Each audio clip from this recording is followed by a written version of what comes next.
Hello, my name is Josiah Ray. I'm going to show you how to use Word to write an algebraic expression. And this is useful if you're handing in homework or something like that and you need to insert a mathematical equation in the middle of text.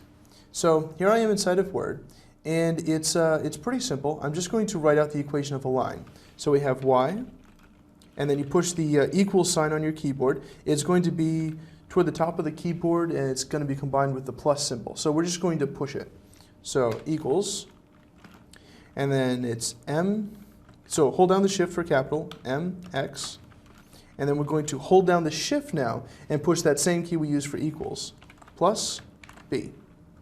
And now you can do uppercase or lowercase or whatever you would like to do, but that's basically how you do that. Now to denote something being raised to the power of, we would say x, and then the 6 on your keyboard, the number 6, will have a little kind of upward pointing arrow over it, and that's the symbol that we want. So to the power of, and we'll put z.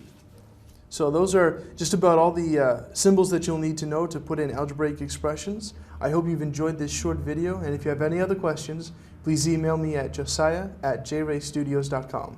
I'm Josiah Ray.